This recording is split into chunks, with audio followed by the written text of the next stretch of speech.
নমস্কার, আমি অ্যাস্ট্রো আচার্য সুস্মিতা শাস্ত্রী আবার হাজির হলাম অন্য একটা টপিক নিয়ে। আশা করছি আপনারা ভালো আছেন, সুস্থ আছেন এবং আমার ভিডিওগুলো দেখার জন্য আপনাদের অনেক ধন্যবাদ। আমার ভিডিওগুলো কেমন লাগছে অবশ্যই কমেন্ট করে জানাবেন, লাইক করবেন, সাবস্ক্রাইব করবেন, যারা এখনও সাবস্ক্রাইব করেনি তারা সাবস্ক্রাইব করবেন এবং শেয়ার করবেন।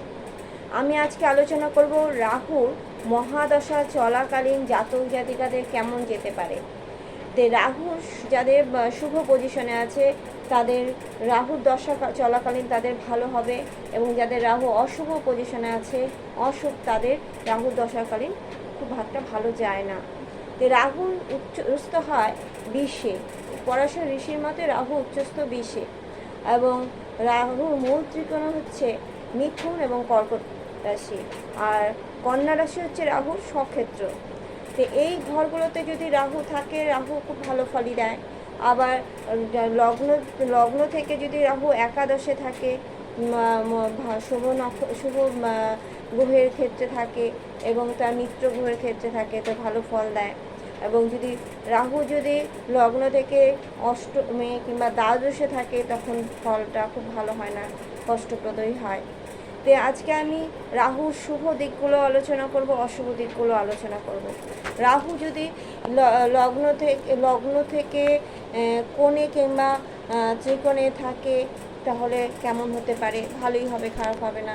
এবং রাহু যদি শুভ পজিশনে থাকে, শুভ গ্রহের দৃষ্টি থাকে, রাহু যদি শুভ নক্ষত্রে থাকে, তাহলে রাহু মহাদশা চলাকালীন জাতক জাতিকারা ধনপ্রাপ্তি হবে, গৃহ নির্মাণ করবে, গৃহে নতুন ধর্মানুষ্ঠান হবে, শুভ অনুষ্ঠান, যে কোনো শুভ অনুষ্ঠান হবে, তীর্থে ভ্রমণ করবে, যানবাহনাদি হবে, বিদেশে পড়ার যারা স্টুডেন্ট তারা বিদেশে পড়তে যাবে, এবং বিদেশ থেকে বিশেষ সম্মানে যারা ভূষিত হন তারা এই রাহুর মহাদশা যাদের ভালো রাহু যাদের ভালো পজিশনে থাকে, রাহুর মহাদশা তারা বিদেশ থেকে সম্মানে ভূষিত হয়। তো রাহুর দশাকালীন পুত্র লাভও হয়, রাহুর মহাদশাতে পুত্র লাভও হয়। তো রাহুর মহাদশাতে অনেক ভালো ভালো হয়। আর রাহুর যদি খারাপ পজিশনে থাকে, রাহু নিচস্থ হচ্ছে বৃশ্চিক রাশি, রাহুর যদি বৃশ্চিক রাশিতে থাকে যেটা তার নিচস্থ, ফলটাও সমান হয় না, কিংবা অষ্টম দ্বাদশের ফলও খুব ভালো হয় না।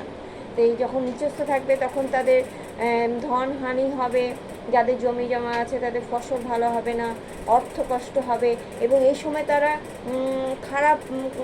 খারাপ যেই খাবারগুলো খেলে আমাদের শরীর খারাপ হতে পারে, নেশা জাতীয় ড্রাগস মদ, এই নেশা তারা আরও বেশি আসক্তি হয়ে পড়ে, এই নেশাগুলোর দিকে তারা আরও বেশি ঝুঁকে যায়। সুতরাং রাহুর মহাদশা যাদের রাহু খারাপ পজিশনে আছে তাদের এগুলো হয়, স্ত্রীপুত্র হানিও হয়। রাহুর মহাদশার খারাপ পজিশনে যাদের আছে তাদের প্রথম দিকে শারীরিক রোগ ভোগে খুব, শেষের দিকে তাদের পরিবারের কেউ হানিও হতে পারে। এরকম খারাপ পজিশনে থাকলে রাহুর মহাদশা এত খারাপ হতে পারে।